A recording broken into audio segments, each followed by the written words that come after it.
எனக்கு தூக்குறதுக்கே பிடிக்கல அண்ணி. பார்த்தாவே பிடிக்கல. அந்த அளவுக்கு மூஞ்சி உரிச்சு வச்சு இருக்கு. அவன் மூஞ்சி இருக்கிறதுனால மட்டும்தான் பிடிக்கல. இல்லைனா என் குழந்தை எனக்கு பிடிக்காம இருக்குமா? நான் எப்படா பார்ப்போன்னு நினச்சிட்டு இருந்தேன்.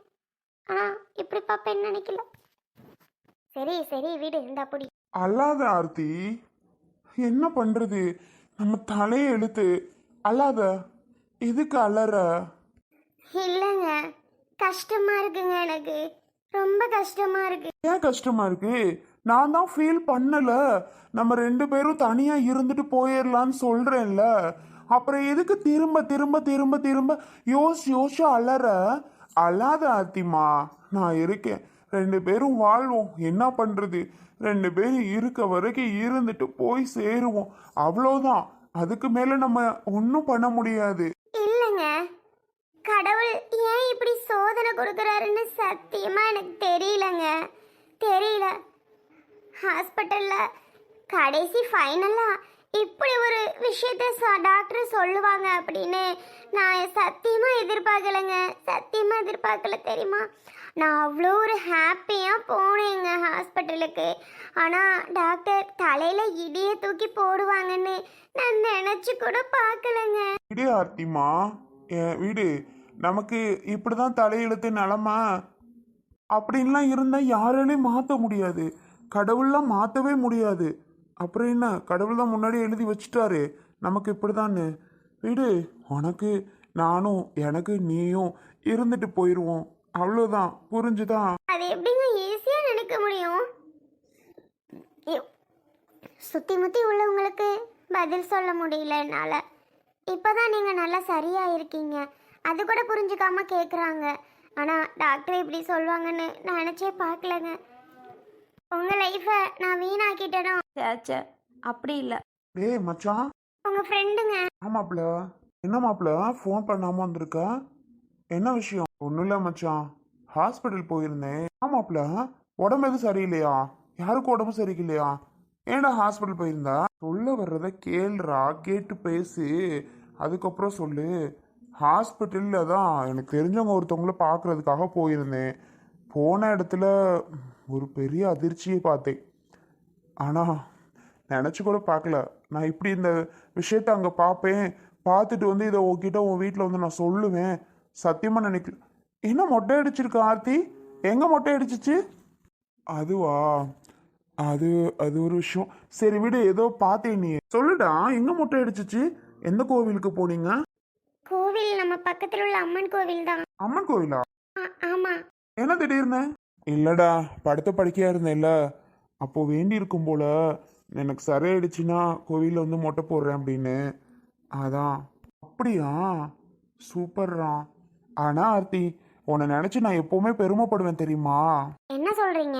ஆமா ஆர்த்தி, சத்தியமா தான். உன்னை நினைச்சு நான் ரொம்ப பெருமைப்படுவேன்.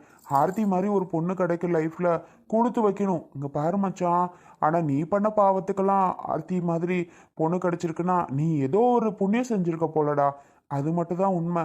நீ இப்படியும் படுத்த படுக்கையில் இருந்த ஒருத்தனை ஆர்த்தி கல்யாணம் பண்ணி உன்னை இந்த அளவுக்கு தேத்தி நீ இப்போ எல்லா மனுஷங்களை போல ஆக்கி, நீ நடக்க முடியாத சூழ்நிலை இருந்த ஒன்றை எல்லாரும் போல ஆக்கி வச்சிருக்கு பார்த்தியா? வேண்டுதல் வேற வச்சு அம்மனுக்கு முடிய வேற கொடுத்துட்டு வந்திருக்கு பார்த்தியா? எவ்வளோ பெரிய விஷயம். எந்த பொண்ணோட அந்த காலத்தில் செய்யும் மொட்டை அடிக்கிறதுக்கெல்லாம் வேண்டுறதுக்கு? எந்த பொண்ணு செய்யும்? ஆர்த்தி செஞ்சிருக்குன்னா நினச்சி பாருப்போ. உலகத்தில் எந்த பொண்ணுமே இந்த ஒரு காரியத்தை சத்தியமாக எனக்கு தெரிஞ்ச செய்யுமான்னு தெரியல மச்சான். ஆனால் சூப்பர் ஆர்த்தி, சூப்பர்மா. வேண்டுதல் வச்சுருந்தியா? மாப்பிள்ள, எனக்கு தெரியாதா மாப்பிள்ள? ஆமாண்ணே, இவருக்கு நல்ல குணமாயிருச்சு அப்படின்னா வந்து மொட்டை அடிச்சிட்றேன்னு வேண்டுதல் பண்ணிச்சிருந்தேனே. அதான் நல்லா ஆயிடுச்சா?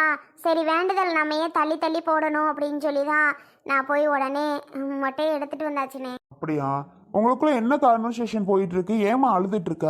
மாப்பிள்ள மச்சான் சொல்ல, என்னடா சண்டை போட்டியா? இப்பதான் சொல்லிட்டு இருக்கேன், ஆர்த்தி மாதிரி ஒரு பொண்ணு கிடைக்க கொடுத்து வச்சிருக்கணும் அப்படின்னு. அதுக்குள்ள 2 பேருக்கு ஃபைட்டா? ஏண்டா தயவு செஞ்சு அந்த பொண்ணை எதுவும் சொல்லாதடா, எதுவும் திட்டாதடா. உன் வாழ்க்கையை நீ நடத்தணுமா என்னடா, வாழணுமா என்னடா? இப்படி சண்டை போட்டுட்டு என்ன? ஏற்கனவே முன்னாடி இருந்த லைஃப்லாம் தெரிஞ்சுதானே அந்த பிள்ளை இந்த அளவுக்கு உன்னை கல்யாணம் பண்ணியிருக்கு. ஆனால் ஒன்றும் மாப்பிள்ள, ஆர்த்தி என்னை முன்னாடி லவ் பண்ணாதான் அவளை நான் அவாய்ட் பண்ணிகிட்டே இருந்துட்டேன். ஆனால் நான் படுத்த படுக்கையாக இருந்தப்போ யாருக்கும் என் மேலே பாசமே இல்லை மாப்பிள்ள. ஆர்த்தி வந்து பார்த்துக்கிட்டா. எல்லாரும் தப்பாக பேசியிருக்காங்க மாப்பிள்ள. என்ன அவனை போய் பார்த்துட்டு இருக்க சும்மா சும்மா அப்படின்னு உடனே எங்கள் அம்மா கிட்ட சொல்லி அவரை நான் கல்யாணம் பண்ணிக்கிறேன் அத்த. கல்யாணம் பண்ணி நான் அவரை பார்த்துக்கிட்டா யாரும் என்னை எந்த கோளாரும் சொல்ல மாட்டாங்கல்ல. ஏன்னா அவர் போய் பார்த்துட்டே இருக்க அப்படின்னு சொல்ல மாட்டாங்கல்ல. கல்யாணம் பண்ணிட்டா அவர் பொண்டாட்டியே நான் அவரை பார்த்துட்டே இருப்பேன்ல அத்த. உங்களுக்கு ஏன் கஷ்டம், நான் அவரை எல்லா சாப்பாடு ஊட்டி எல்லாமே நான் பார்த்துக்கிறேன் அத்த அப்படின்னு சொல்லி எங்கள் அம்மாட்ட சொல்லி கல்யாணம் பண்ண சொல்லியிருக்காடா. கல்யாணம் பண்ண சொல்லி ரொம்ப டார்ச்சர் பண்ணியிருக்கா எங்கள் அம்மா. இல்லடி உன் வாழ்க்கை என்னடி ஆகுறது, அவன் படுத்த படிக்கையில் நிலமையில கிடக்கான், அவனுக்கு போய் நீ கல்யாணம் பண்ணணுங்கிறியேடி, நல்லாவாடி இருக்கு, நீ சின்னஞ்சிறு வயசு, உனக்கு ஒரு கல்யாணம் பண்ணி பிள்ளை குட்டின்னு பார்த்து உங்கள் அப்பா அம்மா ஆசைப்பட மாட்டாங்களா, ஏண்டி இப்படி பண்ணுறேன்னு எங்கள் அம்மா கேட்டிருக்கு. அதுக்கு ஆர்த்தி சொல்லியிருக்கா, நான் மாமா தான் எல்லாமேன்னு அப்போதுலேருந்தே நினச்சிட்டு இருக்கேன் அத்தை, மாமா மட்டும்தான் எனக்கு அப்படின்னு நினச்சிட்டு இருக்கேன் அத்தை. அதனால நான் எனக்கு என்ன ஆனாலும் பரவாயில்ல அத்தை, மாமாவனை கண்டிப்பாக காப்பாற்றி கொண்டு வந்து நாங்கள் நல்லபடியாக வாழ்வோம் அத்தை அப்படின்னு அவள் சத்தியம் பண்ணியிருக்காடா. அந்த மாதிரி என்னை கொண்டுட்டு வந்திருக்கா. அதான் வேண்டுதல் வச்சு மொட்டை அடிச்சிருக்கா. இதான் மாப்பிள்ள உண்மை. ஏதோ நீ சொல்ல வந்தியடா. சொல்ல வர்றது இருக்கட்டும், இவ்வளோ சொல்றியே, அந்த பிள்ளை இப்படி அழ வச்சிட்டு இருக்கா. எதுக்கு அழ வைக்கிறா? இவ்வளோ செய்கிற உனக்காக அந்த பிள்ளை இப்படி அழ வைக்கிறது நல்லாவா இருக்கு மாப்பிள்ள? சொல்கிறான் நல்லாவா இருக்கு? தயவு செஞ்சு அழ வைக்காதடா, பாவம்டா. அது உனக்கு தெய்வம்னே வச்சுக்கோ. இல்லை மாப்பிள்ள, அதுக்காக அவள் அழலை. அது நேற்று நாங்கள் ஹாஸ்பிட்டல் போயிருந்தோம், எல்லாமே ஓகே, லைஃப்பில் ஒரு பொண்ணு செட்டில் ஆயிடுச்சு, இனி நம்ம எந்த தப்பும் பண்ணக்கூடாது, அந்த பொண்ணு தான் நமக்கு, அவளை சூப்பராக பார்த்துக்கணும், அவளும் நமக்காகவே இருக்கா அப்படின்னு நினச்சி நான் ஒரு வழியாக நடந்து போகிறேன். ஆனால் என்ன ஆச்சு அப்படின்னா, ஹாஸ்பிட்டல் போயிருந்தோம், நானும் சரியாகி இப்படி 6 மாதம் ஆயிட்டு. சரி ஓகே, எல்லாரும் குழந்தைய பற்றியே கேட்க ஆரம்பிச்சிட்டாங்க சுற்றி முற்றி. போயிட்டு என்ன ஏதுன்னு பார்த்துட்டு வரலான்னு போனோம் மாப்பிள்ள. டாக்டர் ஒரு பெரிய விஷயத்த சொல்லிட்டாங்க. அதான் அவன் நினச்சி அலறான். அண்ணே, நான் என்னென்ன பாவம் பண்ணேன், நான் யாருக்கு என்னென்ன துரோகம் பண்ணேன், இவர் முதற்கொண்டு இப்படி இருக்காருன்னு இவரை நல்லா பார்த்துப்பேனே, இவர் எப்படி இருந்தாலும் பரவாயில்ல, இவரை கல்யாணம் பண்ணணும்னு நான் நினச்சேனே. ஆனால் நான் யாரையும் எறும்புக்கு கூட துரோகம் நினைக்க மாட்டேனே. கடவுள் எனக்கு இவ்வளோ துரோகத்தை கொடுத்துட்டாரே. ஆர்த்தி அழாதம்மா, நீ அளவும் கஷ்டமா இருக்கு. இல்லைண்ணே, தலையில் அப்படி இடி வந்து இழுகுன்னு நினச்சி கூட பார்க்கல. அம்மன் கூட அவ்வளோ வேண்டியிருந்தேனே, நான் வேண்டதில் நிறைவேற்றிச்சுன்னா இப்போ நான் முடி எடுத்துகிட்டு வந்தேன். அடுத்த வேண்டுதல் வச்சிருக்கேன்ல, அது அம்மன் நிறைவேற்றக்கூடாதா?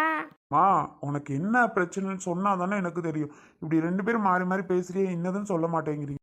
ஒன்றும் இல்லை மாப்பிள்ள, டாக்டர் செக் பண்ணிட்டு இவங்களுக்கு குழந்த பாக்கியம் இல்லைங்கிற மாதிரி சொல்லிட்டாங்கடா. அதான் அவன் நினச்சி அலறா. நானும் எவ்வளவோ ஆறுதல் பண்ணிட்டேன். ஆனால் அவள் கேட்கவே மாட்டாடா. டாக்டரு நாங்களும் 6 மாதமாக செக்கப் போயிட்டு ட்ரீட்மெண்ட் எடுத்துகிட்டு தான் இருந்தோம். டாக்டர் லாஸ்ட்டாக இப்படி கையை விரிச்சிட்டாங்க. அதான் அவள் அழுது ரொம்ப நொந்து போயிட்டான். ரொம்ப கஷ்டப்படுறாடா. அதானே என்னால் தாங்க முடியல. ஒரு பொண்ணுக்கு கல்யாணம் ஆனதுக்கப்புறம் சுற்றி முற்றியும் என்ன கேட்பாங்க, எல்லாரும் சொந்த பந்தவனை என்ன கேட்பாங்க, குழந்தை என்ன குழந்தை, உங்கள் வீட்டில் என்ன சொத்து இருக்குது, என்ன அது இருக்குன்னு கேட்க மாட்டாங்க. உங்களுக்கு எத்தனை குழந்தைன்னு கேட்பாங்க. எங்களுக்கு அந்த பாக்கியம் இல்லாமல் போச்சேனே. ஆர்த்தி அல்லாதம்மா, ரொம்ப சங்கடமாக இருக்குது. ஏன் மாப்பிள்ள, வேறு ஹாஸ்பிட்டலில் பார்க்கலாம்லடா? எங்கே பார்த்தாலுமே முடியாதுன்னு சொல்லிட்டாங்கடா. சில பல ட்ரீட்மெண்ட்டு அதுக்கு அமௌண்ட் செலவாகும்னு சொல்லியிருக்காங்க. அதான் நான் சொல்லிட்டேன், வேண்டாம், எதுக்கு உனக்கு நான் எனக்கு நின்று இருந்துட்டு போயிடலாம் ஆர்த்தி, எதுக்கு தேவையில்லாத ட்ரீட்மெண்ட் எடுத்துகிட்டு எதுக்கு அலைச்சல் ஸ்ட்ரெஸ்ஸு, உன் மனசை மாற்றிக்கோ, நான் சொல்கிறத கேளு அப்படின்னு அதான் சொல்லிட்டு அவள் அழுதுட்டு இருக்கா மச்சான். சரி நீ எதோ சொல்ல வந்தியே? விடுமாப்பிள்ள, ஆர்த்தி விடுமா, பார்த்துக்கலாம். இப்படியேவா இருக்க போகுது, மாறாது. அதெல்லாம் மாறுறதுக்கு சான்சஸ் இருக்குது. நீ நல்ல பொண்ணு, உன் நல்ல மனசுக்கு கண்டிப்பாக கடவுள் உனக்கு குழந்தை கொடுப்பாரு. நீ எதுக்கு கவலைப்படுற?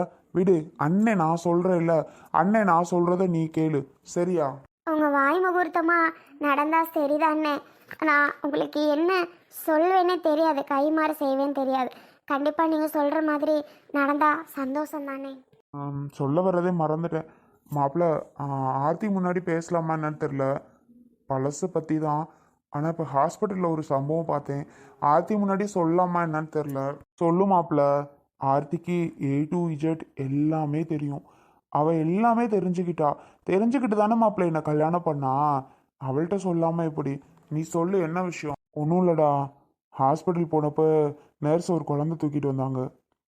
டக்குன்னு பார்த்தேன், ஓ ஃபேஸு அச்சஸ்லாம் ஓ ஃபேஸ் இந்த குழந்தைக்கு. பார்த்துட்டு ஒரு நிமிஷம் நின்று, சிஸ்டர், இது இந்த குழந்தை யாரோட குழந்தை அப்படின்னு கேட்டேன். பக்கத்தில் ஒரு ரூம் இருந்துச்சு. இந்த ரூம்காரங்களோடது. பொண்ணு நேற்று பிறந்துச்சு, கொஞ்சம் மெச்சூரிதாக இருக்குது, அதான் இதில் வச்சுக்கோ, இப்போ நல்லா இருக்கு குழந்தை, இப்போ ஹெல்த்தியாக இருக்குது, கொண்டு போய் அந்த அம்மாட்ட கொடுக்க போகிறோம். என்ன மாப்பிள்ள சொல்கிற? என்ன மாதிரியா? என்ன மாதிரி? உலகத்தில் 7 பேர் ஒரே மாதிரி இருப்பாங்கன்னு சொல்லுவாங்களே, அந்த மாதிரி யாரையும் பார்த்தியா? டேய், பெரியவங்க யாரையும் பார்த்துருந்தா அப்போவே உனக்கு கால் பண்ணி நான் எதாவது சொல்லியிருப்பேன்டா. குழந்தைடா, நேற்று பிறந்த குழந்தையா, பொண்ணு அது. ஓ ஃபேஸ் கட்டு, ஓ ஹேரு அப்படியே அச்சசில். அதுக்கப்புறம் இந்த ரூம்னு சொன்னாங்களா. இந்த குழந்தையோட அம்மா பேர் என்னான்னு கேட்டேன். ஓகே, அஞ்சுகான்னாங்க. மாப்பிள்ள, அஞ்சுகாவா? ஆமாம். புரியலடா. அஞ்சுகான்னா அவளா? யாருன்னு? இவங்க முன்னாடி கல்யாணம் பண்ணி டிவோர்ஸ் ஆயிடுச்சே அந்த பொண்ணா? ஆமாம்மா. அப்போ அந்த குழந்தை என்னோட? ஆமாம், உன்னோட குழந்தையே தான். அவ 10 மாசம் சுமந்து அந்த குழந்தைய பெத்தெடுத்திருக்கா. என்ன மாப்பிள்ள சொல்ற? குழந்தை பிறந்துருச்சா? மாப்பிள்ள, உண்மையாவே பாத்தியாடா? எந்த ஹாஸ்பிட்டல்ரா? ஏன், போய் பார்க்க போறியா? இல்ல, கேட்ட மாப்பிள்ள. ஏய் விடுறா, பிறந்து பெத்தெடுத்தாச்சு அந்த புள்ள. ஆனா நான் நினைக்கவே இல்லை மாப்பிள்ள. நான் நினைச்சது என்ன தெரியுமா, ஒருவேளை அந்த குழந்தைய அந்த பிள்ளை இதாகி இது பண்ணியிருக்கோம், அபார்ட் பண்ணியிருக்கோம். குழந்தைய எப்படி அந்த பிள்ளைக்கு இன்னொரு கல்யாணம் ஆயிடுச்சு, அந்த குழந்தைய எப்படி இது பண்ணோன்னு நினைச்சேன் மாப்பிள்ள. ஆனா உண்மையாவே பரவாயில்லடா. எனக்கு பார்த்தோன்னே பெரிய ஷாக் ஆயிடுச்சு. அப்படியே என்னாலே நம்ப முடியல மாப்பிள்ள. எந்த ஹாஸ்பிட்டல் உடனே சொல்லு.